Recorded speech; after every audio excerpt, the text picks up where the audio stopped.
Halo, perkenalkan nama saya Gabriela Jennifer Sandi dengan NIM 182230092 dari K05 dan pada kesempatan kali ini saya akan menjelaskan mengenai jawaban ujian akhir semester dari mata kuliah Sistem Multimedia.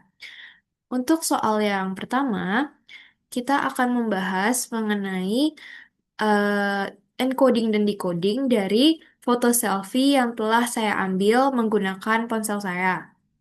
Di sini nanti saya akan menunjukkan langkah-langkah yang saya lakukan untuk proses encoding dan decoding em, JPEG untuk satu makro blok dengan menggunakan bahasa pemrograman Python. Di sini kita dapat melihat bahwa ini adalah foto yang saya ambil. Ini adalah file foto yang nantinya akan diproses oleh program Python, di mana foto selfie ini nanti akan dikompresi secara JPEG untuk mengurangi kualitas gambar agar menjadi lebih kecil dengan kualitas gambar yang dikurangi itu sedikit saja. Dan di sini kita bisa melihat bahwa dari gambar yang RGB ini telah dibagi menjadi tiga komponen, yaitu komponen Y, komponen CB, dan juga komponen CR. Di mana nanti program Python itu akan mengambil satu titik untuk mengambil satu makro blok 8x8. Dia akan mengambil bagian kecilnya dan akan membagi menjadi makro blok yang ini. Dia akan menjadi suatu tabel dengan warna makro blok komponen Y dan nanti akan berbentuk seperti ini angka-angkanya. Ada 86, 86, 82, 82 dan seterusnya. Selanjutnya, ini adalah kode Python yang telah saya buat. Kita bisa lihat di sini, saya melakukan import untuk semua library yang dibutuhkan. Ada import NumPy, ada juga import Matplotlib untuk menampilkan grafik. Dan juga di sini saya mengekspor foto tadi, foto selfie saya dengan nama foto.jpg dan mengubahnya menjadi sebuah matriks di mana seperti yang saya bilang tadi dari komponen Y itu akan diambil suatu koordinat yaitu 100,150 yang nanti akan menghasilkan suatu makroblok 8x8.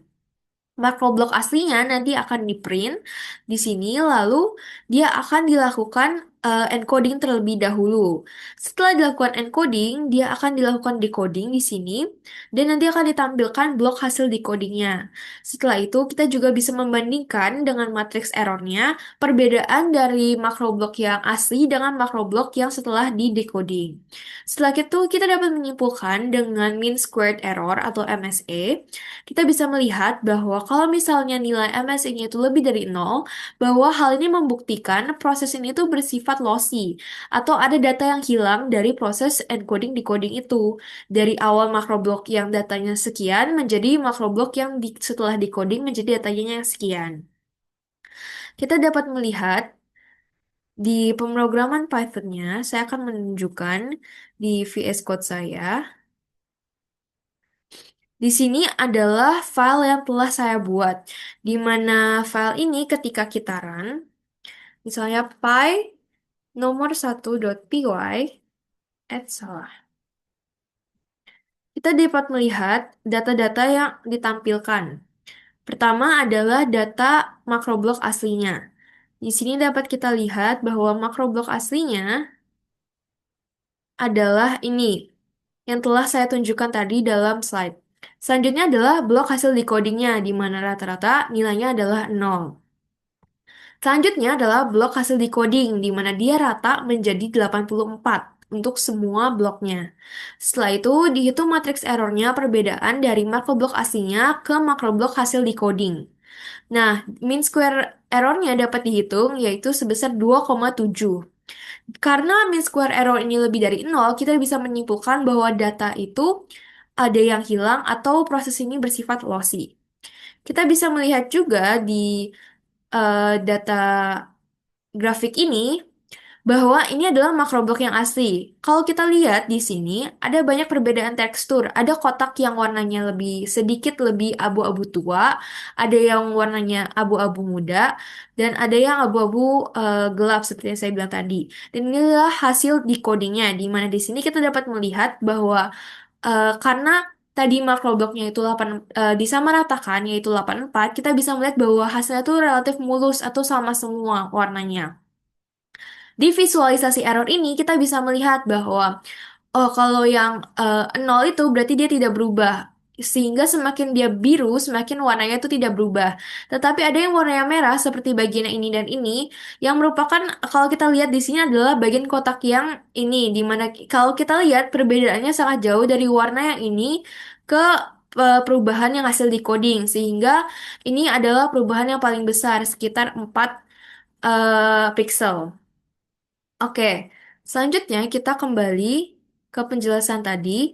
Kita bisa lihat bahwa makroblok asli seperti yang saya bilang tadi, sebelum dan setelah decoding itu berubah. Kualitasnya itu menjadi lebih rendah dibandingkan makroblok aslinya karena telah terjadi penurunan kualitas karena kuantisasi pada proses encoding. Selama kuantisasinya koefisien DCT itu mempresentasikan frekuensi yang tinggi sehingga detail halus, tekstur yang dan tepi yang tajam itu dibagi dengan nilai yang lebih besar dari tabel kuantisasi. Proses pembagian dan pembulatan inilah yang menyebabkan perubahan pada koefisien frekuensi tinggi menjadi nol. Makanya tadi kita bisa melihat pada tabel itu banyak yang berubah menjadi nol. Selanjutnya, ini telah saya paparkan perubahan tabel tadi yang asli dan juga yang setelah decoding. Yang saya bilang tadi bahwa bagian sini yang merah dan juga oranye adalah yang makroblok ini 88 dan 87. Kita bisa lihat bahwa perubahannya sangat besar terjadi di sini, di mana dari 88 berkurang menjadi 84. Hal ini walaupun terlihat sangat mirip untuk makroblok yang lainnya, tetapi terdapat perubahan di beberapa tekstur dan juga bagian. Efek ini tuh disebut sebagai blocking artifact atau smoothing karena detailnya itu halus dan tekstur tajamnya tuh dihilangkan. Nah, visualisasi dari matrix error ini memperlihatkan bagian mana sih yang dari Markov tadi yang terjadi kehilangan informasi terbesar. Kita bisa lihat selanjutnya, berdasarkan hasil eksekusi pada koordinat makroblok yang diambil dari komponen Y yang telah saya sampaikan di pada awal, proses encoding dan decoding JPEG ini memperlihatkan adanya lossy compression. Seperti yang terlihat pada data, langkah kuantisasi menjadi proses informasi dihilangkan secara permanen. Matriks blok hasil decoding menunjukkan bahwa sebagian besar koefisien DCT, terutama yang berada di daerah frekuensi tinggi, diubah menjadi nol. Nah, sementara hanya beberapa koefisien frekuensi rendah yang tersisa. Hal ini menjadi bukti bahwa terjadi pengorbanan data detail yang dilakukan demi efisiensi. Makanya tadi kita bisa lihat bahwa terdapat perbedaan angka dari yang sebelum di decoding dan juga setelah. Selanjutnya, ketika makroblock itu dikembalikan pada proses decoding, datanya tuh telah menjadi data nol yang tidak dapat dipulihkan kembali. Akibatnya, blok hasil decoding itu memiliki nilai-nilai pixel yang sedikit berbeda dari makroblock aslinya. Makanya kita bisa melihat bahwa hasilnya itu lebih smooth atau lebih halus. Hal ini dapat dibuktikan melalui mean squared error yang bernilai sebesar 2,7. Nilai MSE yang lebih besar dari nol ini menunjukkan bahwa proses ini bersifat lossy. Secara visual, meskipun makroblok hasil decoding masih terlihat sangat mirip dengan aslinya, tapi ditunjukkan dalam visualisasi error bahwa adanya selisih pada seluruh blok. Dapat disimpulkan bahwa meskipun kualitasnya itu secara visual terjaga, tetapi telah terjadi kehilangan data satu secara level pixel. Selanjutnya, untuk soal nomor 2, kita diminta untuk membuat sebuah skenario di mana kamera digital itu digunakan untuk merekam suatu kegiatan dan nantinya video yang direkam dengan kamera digital ini diupload melalui internet. Nah, di sini saya telah membuat suatu skenario, di mana skenario yang saya pikirkan itu adalah seorang dancer yang merekam temannya yang melakukan dance sebuah cover K-pop di sebuah studio tari. Nah, saya terpikirkan ini karena hal ini sangat sering kita lihat atau kita jumpai dalam laman YouTube. Dan saya terpikirkan bahwa rekaman ini nanti ketika di-upload YouTube dapat ditonton oleh banyak orang dan dapat disaksikan atau ditiru oleh banyak orang lainnya. Nah, proses pertama itu adalah proses perekaman, di mana lensa kamera itu akan menangkap gerakan atau memfokuskan cahayanya pada gerakan sang dancer. Nah, Si kamera ini akan menggunakan sensor gambar yaitu CMOS atau CCD. Selanjutnya, sensor itu akan mengubah partikel foton atau partikel cahaya menjadi sinyal listrik, di mana nanti sinyal listrik ini akan diubah melalui proses digitalisasi menjadi angka-angka biner, yaitu angka satu atau angka 0. Setelah itu, video digital ini kemudian akan dikompres secara ringan oleh kamera dan disimpan sebagai sebuah file video di mana misalnya kalau kita sering lihat dalam file kamera itu misalnya 001 MP4 dan lain sebagainya. Nah, di sini kita dapat melihat kenapa proses perekaman dengan kamera digital itu menggunakan sinyal digital yang mengubah angka menjadi angka biner yaitu satu dan 0, tidak menggunakan sinyal analog. Hal ini dikarenakan sinyal analog itu sinyal kontinu yang berupa gelombang listrik yang rentan terhadap gangguan noise. Dan kualitasnya itu akan menurun setiap kali disalin, sedangkan sinyal digital adalah sinyal diskrit yang akan berubah berupa angka biner satu dan 0 yang akan tahan terhadap noise. Sinyal ini dapat disalin dengan sempurna dan dapat dikompresi oleh komputer. Kamera digital itu berfungsi sebagai alat yang mengubah data analog menjadi sinyal digital. Perekaman modern di saat ini harus menggunakan sinyal digital karena seluruh proses dari editing, kompresi, dan juga upload ke internet menggunakan proses komputasi yang sudah bekerja dengan data biner. Jadi kita tidak dapat menggunakan sinyal analog yang masih berbentuk gelombang kontinu untuk melakukan kompresi dan juga memproses data-data di perangkat lunak. Data digital itu menjadi satu-satunya format data biner yang dapat diterima dan dikelola oleh platform digital. Selanjutnya adalah tahap editing. Setelah proses perekaman, kita akan memindahkan file dari kamera ke laptop tentunya. Nah, dari laptop itu mungkin kita akan melakukan tahap editing, misalnya dengan software seperti Adobe Premiere Pro yang umumnya saya sendiri gunakan. Di Adobe Premiere Pro ini kita dapat mengedit video ini, misalnya menambahkan sound effect, meng-cut bagian-bagian yang perlu di-cut, atau melakukan color grading untuk memperindah dan mempercantik video tersebut. Nah, setelah diedit dan juga mungkin menambahkan sound dan lain sebagainya, kita akan melakukan exporting, di mana dalam export ini kalau dalam Adobe Premiere Pro, kita bisa mendapatkan beberapa banyak pilihan. Salah satunya adalah H264, di mana H264 ini merupakan video encoder yang mengkompres semua hasil editan menjadi satu file video. Misalnya kita menamakan Dance Cover Final MP4. Nah, peran dari video encoder di sini adalah untuk bertugas dalam mengkompres video yang telah diedit. Hal ini dilakukan supaya ukuran filenya tuh bisa lebih kecil, misalnya dari 5 GB misalnya menjadi mungkin terlalu besar ya, dari 3 GB misalnya menjadi 500 MB. Nah, video ini bisa berkurang eh, besar ukurannya, tetapi tetap mempertahankan kualitasnya seperti itu.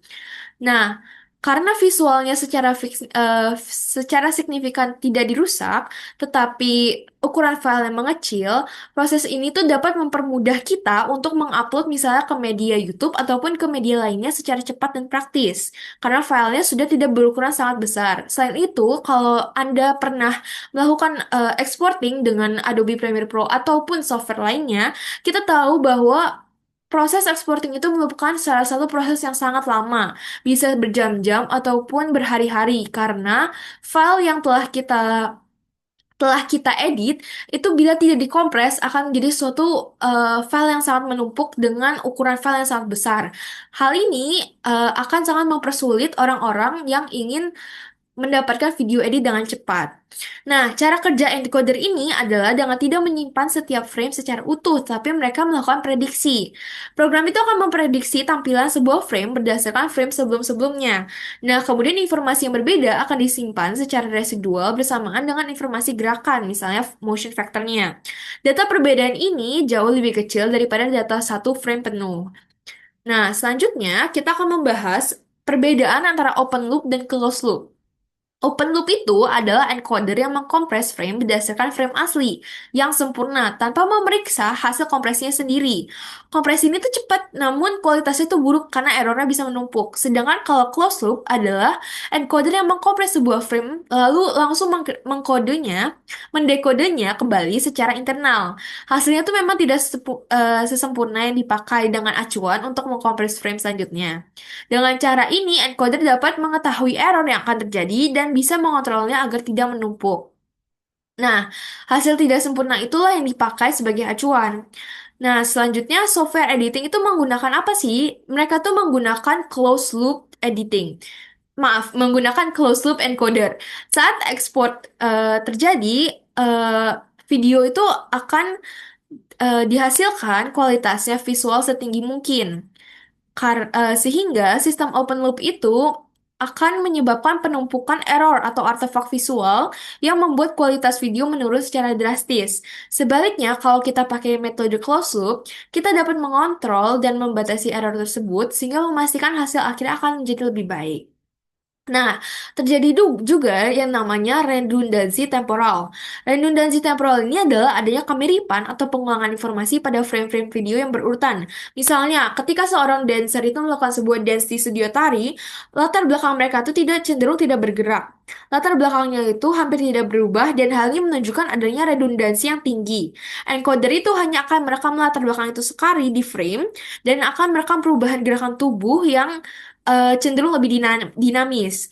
Karena tidak perlu menggambarkan ulang seluruh studio di setiap frame, maka ukuran file dapat ditekan secara masif. Selanjutnya adalah pada tahap upload. Video itu kemudian diunggah setelah ekspor dari laptop dan video diunggah ke server YouTube. Dan server YouTube di seluruh dunia itu akan menerima file tersebut dan akhirnya menjadi sebuah video. Inilah yang kalau kita lihat di laman YouTube itu nanti ada tahap loading untuk mungkin dia mengecek copyright, mengecek apakah ini cocok untuk made for kids ataupun editing-editing lainnya. Nah, server YouTube juga melakukan proses transcoding, di mana mereka tuh membuat beberapa versi dari video ini. Kalau kita sering menggunakan aplikasi YouTube, kita tahu bahwa YouTube itu biasanya memiliki settingan di mana ketika sinyal WiFi Anda kurang kuat, dia tuh akan langsung otomatis mengurangi kualitas video yang Anda tonton. Misalnya tadinya 1080 pixel menjadi 480 pixel atau bahkan 360 pixel. Nah, inilah proses transcoding dilakukan agar berbagai tingkat kualitas itu dapat disimpan oleh YouTube itu sehingga kita dapat memutarnya di berbagai perangkat dan juga berbagai kondisi kecepatan internet. Nah, group of picture merupakan sekelompok frame berurutan yang menjadi unit dasar dari kompresi video. Peran frame-nya di sini ada tiga, yaitu intra atau iframe, predicted atau p-frame, dan juga bidirectional atau b-frame. Dari iframe, ini adalah gambar utuh yang ukurannya paling besar. Sedangkan p-frame atau predicted itu adalah frame yang diprediksi dari frame sebelumnya yang ukurannya cenderung lebih kecil. Sedangkan b-frame itu atau bidirectional adalah frame yang diprediksi dari frame sebelumnya dan juga sesudahnya. Frame ini adalah yang paling efisien dan ukurannya paling kecil. Nah, selanjutnya adalah tahap streaming, di mana seorang penonton itu bisa mengklik video dan Discovery yang telah diupload itu. Misalnya, seseorang penonton saya ingin menonton video dan Discovery itu, maka saya akan mengklik videonya, dan player YouTube itu akan di perangkat penontonnya akan menampilkan secara otomatis kualitas video yang terbaik sesuai koneksi internet atau adaptive bitrate streaming. Seperti yang saya bilang tadi, misalnya saat ini koneksi internet saya sedang buruk, dia akan dengan otomatis mengurangi eh, mengurangi kualitas dari video yang sedang Anda tonton. Perangkat penonton itu nanti akan mengunduh data video yang terkompresi, lalu prosesornya mendekode data tersebut agar bisa ditampilkan sebagai gambar yang bergerak yang mulus di layar. Nah, di sini selanjutnya mengenai GOP, kita dapat melihat bahwa terdapat dua GOP yang dapat kita bandingkan, yaitu GOP 20 dan juga 50. Berdasarkan ukurannya, kalau misalnya GOP-nya 50, itu memiliki presentasi iframe yang lebih sedikit sehingga dapat menghasilkan ukuran filenya tuh lebih kecil. Sehingga hal ini menjadi lebih efisien dalam hal kompresi. Akan tetapi kalau berdasarkan kualitas, GOP 50 itu akan membuat video dan covernya tuh mengalami penurunan kualitas karena adanya error prediksi yang menumpuk sebelum dibersihkan oleh iframe, sehingga akan lebih aman kalau menggunakan GOP20 karena dia akan menjaga ketajaman pada adegan yang cenderung dinamis. Nah, saat penonton menggeser timeline video, kalau misalnya kayak kita sering kayak fast forward atau mungkin back gitu, pemutar itu akan mencari iframe yang terdekat. Dalam hal ini, GOP20 itu akan membuat proses seeking itu menjadi lebih cepat dan lebih responsif. Oke, selanjutnya adalah soal nomor 3. Kita akan melakukan eksperimen untuk menganalisis perubahan karakteristik sinyal audio sebelum dan sesudah kompresi.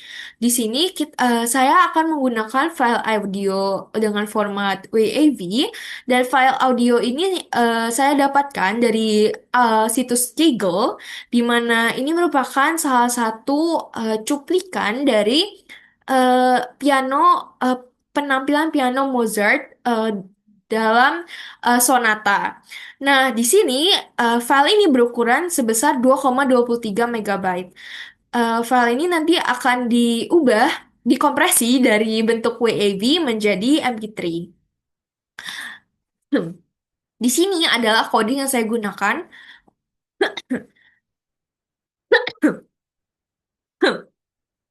Di sini adalah kode yang saya gunakan untuk mengubah file WAV itu menjadi dikompresi menjadi file MP3.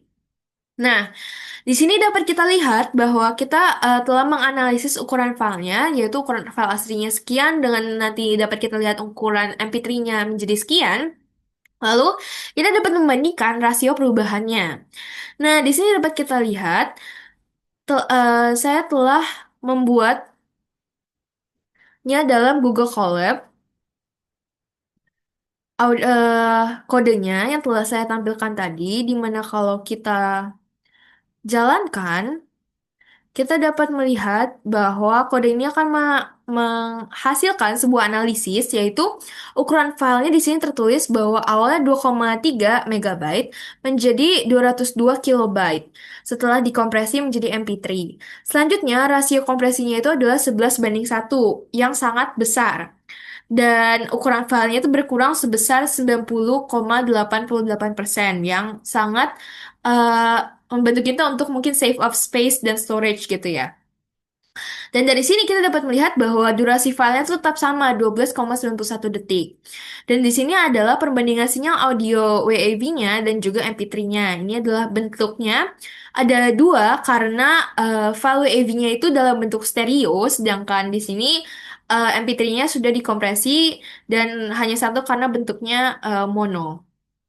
Di sini adalah spektrum frekuensinya dari WAV dan juga MP3-nya. Oke, selanjutnya. Kalau kita lihat kembali analisisnya dari kedua grafik tadi, kita dapat melihat bahwa analisis perubahannya file WAV itu berhasil dikompresi menjadi MP3 karena ukuran file audionya itu berkurang hampir 91% dari ukuran aslinya. Dengan durasi audio itu masih tetap sama, yaitu 12,91 detik.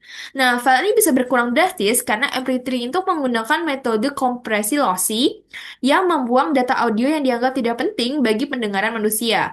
Hal ini mencakup frekuensi yang sangat tinggi atau suara pelan yang tertutupi oleh suara yang lebih keras. Nah, selain itu, durasi filenya tetap sama karena kompresi hanya mengubah cara data suara disimpan dan bukan sample rate-nya. Selanjutnya, ini adalah perbandingan dari grafik yang telah saya sampaikan tadi, di mana ini adalah gelombang dari WAV-nya dan ini adalah gelombang dari MP3-nya. Kita dapat melihat bahwa bentuk kedua gelombang ini menunjukkan meskipun proses kompresi dari format WAV-nya itu mempertahankan karakteristik utamanya, yaitu bentuknya itu kurang lebih tetap sama seperti ini, tetapi dan juga durasinya konstan, tetapi terdapat beberapa perubahan signifikan yang bisa kita lihat pada detailnya, di mana gelombang MP3-nya itu menunjukkan puncak-puncak amplitudonya yang cenderung lebih tumpul dan strukturnya itu kurang kompleks kalau dibandingkan dengan file yang WAV ini. Perbandingan secara visual ini mempresentasikan bahwa data audio yang dihilangkan secara permanen itu terjadi selama proses kompresi lossy. Nah, hal ini membuktikan bahwa file sinyal MP3 itu merupakan sebuah aproksimasi yang sangat mirip, namun bukan replika identik dari sinyal audio aslinya. Selanjutnya ini adalah spektrum frekuensinya. Nah, spektrum frekuensi itu menunjukkan dampak utama dari kompresi MP3. Yaitu terlihat bahwa audio terbesar terkonsentrasi itu pada rentang frekuensi yang lebih rendah hingga menengah, yaitu sekitar di bawah 5.000 Hz.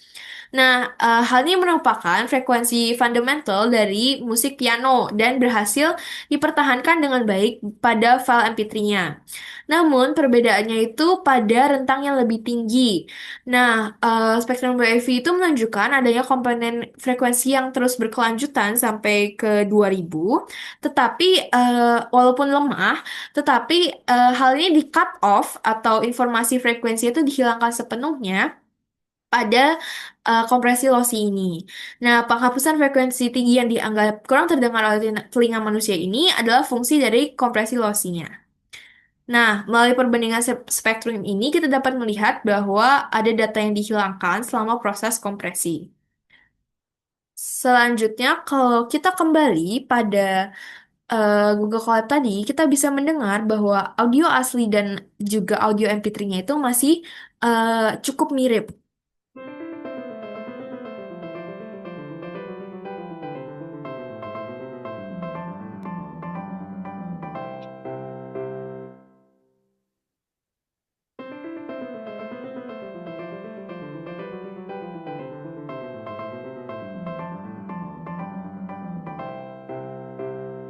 Nah, kalau kita dengar tadi, keduanya itu masih sangat relatif mirip dan juga tidak ada perubahan signifikan yang dapat kita dengar dengan telinga manusia. Selanjutnya adalah soal terakhir, yaitu tuh mensimulasikan proses embedding dan detection watermarking sebuah sinyal suara sinusoida 440 Hz yang menggunakan sample rate 48.000 sampel per detik.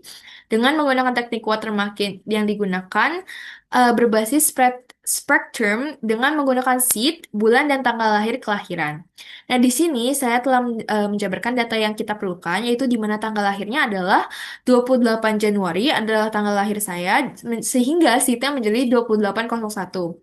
Frekuensi sinyalnya adalah 440 Hz sesuai soal dengan sample rate 48.000 Hz, dan juga durasinya saya tetapkan di sini 3 detik. Nah, karena kita diminta untuk memilih dua embedding, saya memilih embedding dengan bobot 0,01 yang lemah dan juga embedding dengan bobot 0,05 yang lebih kuat. Selanjutnya ini adalah kode Python-nya, di mana kita dapat melihat di sini bahwa di sini kita akan uh, mengeprint data-data yang telah saya sampaikan tadi dan dia akan melakukan watermark detection di sini untuk em, audio yang nanti akan dibuat. Dan di sini saya membuat original audionya itu kalau nggak salah dalam rentang A4 sehingga ya A4 frekuensi sinyalnya karena menyesuaikan dengan 440 Hz. Selanjutnya di sini nanti akan dianalisis hasil deteksi korelasinya dan antara sinyal aslinya dengan yang bobot 0,01 dan juga dengan yang bobot 0,05. Nah, di sini kalau misalnya thresholdnya saya tetapkan 0,01. Di mana kalau misalnya nanti terdeteksi, dia akan mengeluarkan bahwa watermarknya terdeteksi atau tidak gitu. Untuk dua bobot tadi. Nah, di sini nanti akan menampilkan grafik perbandingannya gitu. Oke, selanjutnya ini adalah perbandingan audionya. Sebelumnya, saya akan menampilkan terlebih dahulu pada Google Colab kode yang telah saya sampaikan tadi ini. Dan kalau misalnya kita setelah saya run ini, kita dapat melihat hasilnya bahwa tanggal lahirnya 28 Januari dengan seatnya 2801 dan ini adalah embedding dengan bobot 0,01 dan 0,05.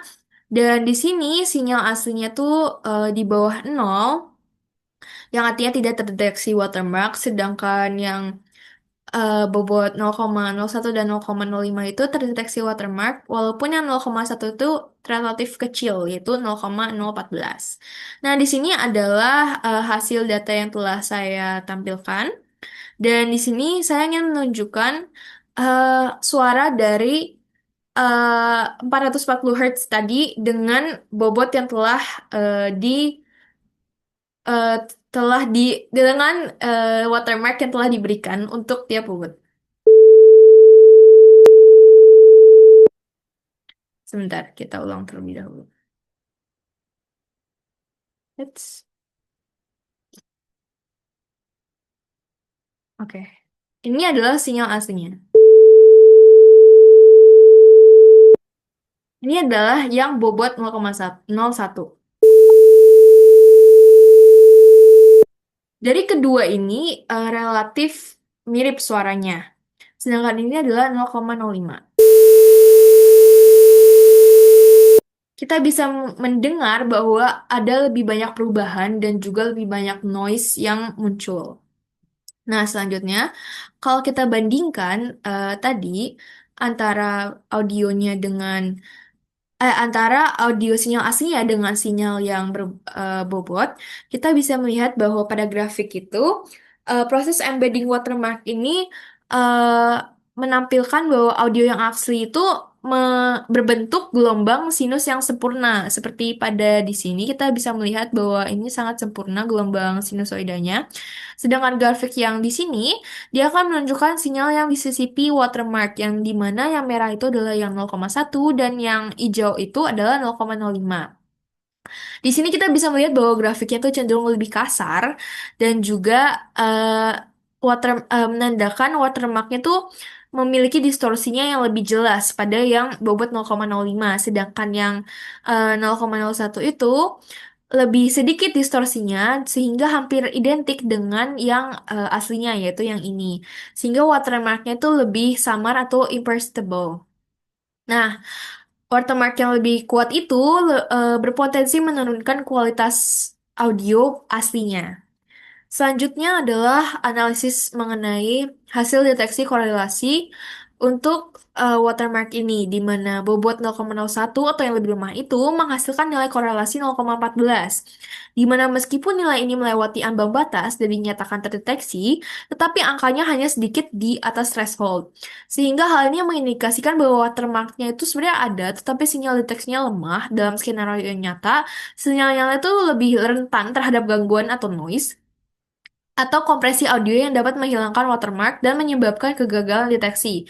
Jika misalnya kita mau membuat suatu watermark untuk konteks audio ini dan kita hanya menggunakan bobotnya 0,01 atau yang rentan lemah, maka kalau misalnya kita melakukan kompresi, audio watermark kita itu akan rentan untuk hilang dibandingkan kalau misalnya kita menggunakan bobot yang lebih kuat, yaitu yang 0,05. Karena sinyal ini menghasilkan nilai korelasi yang lebih tinggi dan secara signifikan akan lebih kuat daripada sinyal yang berbobot 0,01. Nilainya ini akan menunjukkan bahwa watermarknya itu lebih tertanam, lebih kuat di dalam sinyal, sehingga lebih tahan terhadap gangguan dan lebih mudah terdeteksi gitu. Nah, kesimpulannya, efek utama dari variasi bobot adalah trade-off antara transparansi dan kekuatan deteksi. Bobot yang lebih tinggi menghasilkan deteksi yang jauh lebih kuat, namun dengan resiko penurunan kualitas audio. Hal ini dapat dilihat dari nilai SNR yang lebih rendah, yaitu 23,01 desibel. Sebaliknya, bobot yang lebih rendah akan menjaga kualitas audionya, tetapi dengan sinyal deteksinya lebih lemah. Jadi kesimpulannya bahwa bobot 0,1 ini memiliki kualitas audio tuh paling mirip dengan yang aslinya, tetapi watermarknya itu tidak terdengar, sehingga kalau misalnya kita melakukan kompresi, watermarknya akan cenderung hilang gitu. Sedangkan kalau misalnya bobotnya lebih kuat, audio kita tuh akan lebih mudah rusak atau berbeda dengan yang suara aslinya sehingga kualitasnya itu lebih menurun. Tetapi watermark itu akan lebih terdengar dan lebih tahan banting istilahnya. Nah, sekian dari saya dan terima kasih.